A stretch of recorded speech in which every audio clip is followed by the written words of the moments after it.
out of the way. When I was in college, one guy told me I was the least funny person in my improv group. Yeah, so if you want to take the next 7 minutes or so, get a drink, go to the restroom, I don't want to waste your time with my silly little jokes.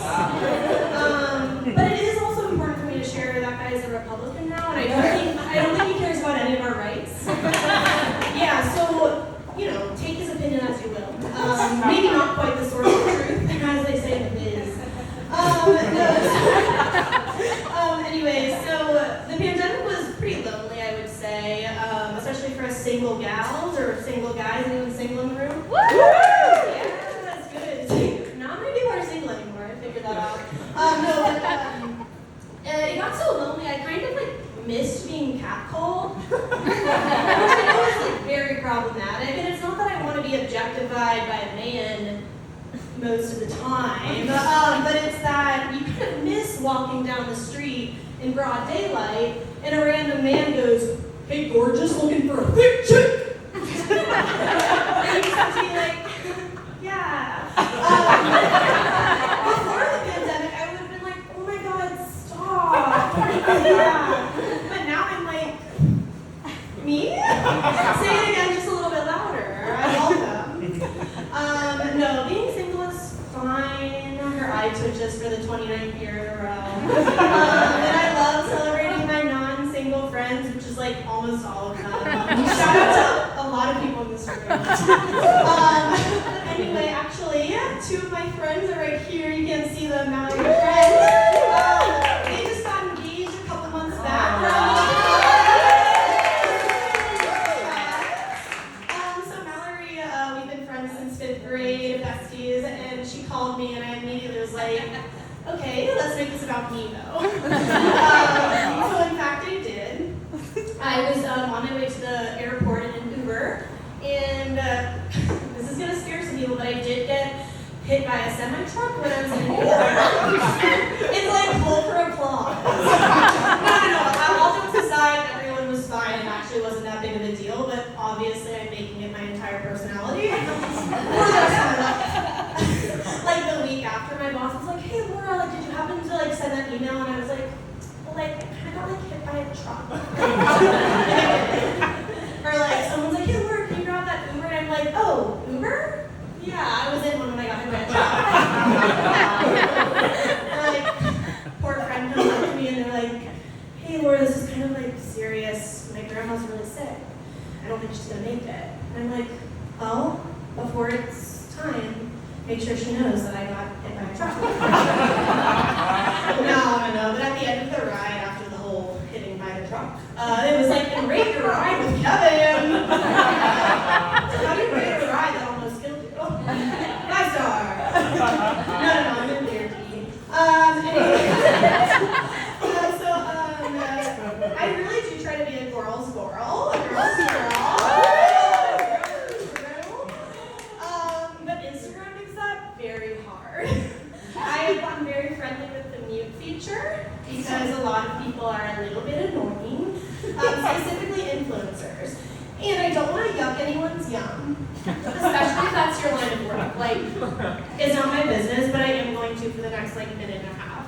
I'm kind of tapping through as I do, and this girl named Jessica is "Ask me anything.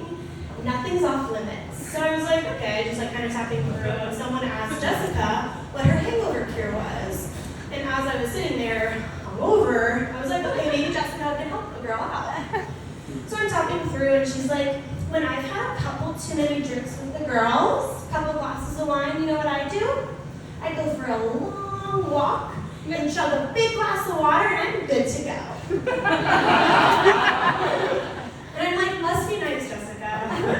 Must be fucking nice." Because when I'm hungover, I'm comatose. I'm experiencing rigor mortis. I'm literally sitting there, because if I move 1 inch, I will yap.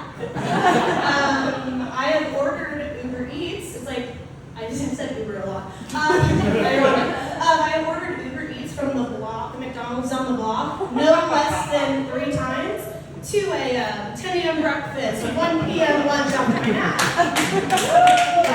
Like, oh, here it is again, with a 10-piece edible, so I have no thoughts. My screen time, none of my business. It's quite literally 8 hours on a good day. But yeah, just about, I bet a long walk and a glass of lemon water will do the trick. So besides drinking, something I like to do for self-care, spray tan. Has anyone ever gotten a spray tan, fit tan? Right, you all should be compensated for therapy, because what a jarring, vulnerable experience. If you've never been to a spray tanning place before, you are ass naked. I didn't know that going in, so I'm awkwardly like, do I keep anything on, whatever. Anyway, so the first time I went was back in January, and the girl was like, yeah, keep on whatever you want, like whatever's comfortable. And I just looked at her and I'm like, okay, so I'm just gonna keep everything on, like nothing. It's like winter in my parka. And she starts spraying me down. The first person who's seen my boobs in forever. And she's like, just looking at me. Again, if you've never done a spray tan before, I'm gonna show you some of the poses they make you do. Okay? It's literally like, hold on. And remember, I'm ass naked. And then you gotta go like this. And my favorite is this one because it looks like I'm about to be like Michael Phelps. It's like. And remember, I'm literally not wearing any clothes. The only thing I was wearing was like something she generously called underwear. It was like cardboard underwear. Anyway, so she's like spraying me down as I'm in these weird poses, and then she's like quite literally in between my legs, and she's like, so what do you do for work? And I like, as she's rounding the corner to my ass, I have to be like, I work at events. And then like afterwards you like waddle out like so you don't mess it up. Anyway, so for the last thing I do for self-care, as in I've done it one time, I've gone to a SoulCycle class. Has anyone gone to SoulCycle before? Okay, I will never go again. It was horrible. It cost $50 for one time. And if you've never been before, the bikes are quite literally 6 inches apart. So it's a workout for a gal like me to get from the door to the bike. I'm literally lifting my entire body weight, like, trying to walk over the bike as well. I'm sweating. The instructor's like, Laura, you're almost there. You got it. I'm tripping over some girl named Mindy's water bottle.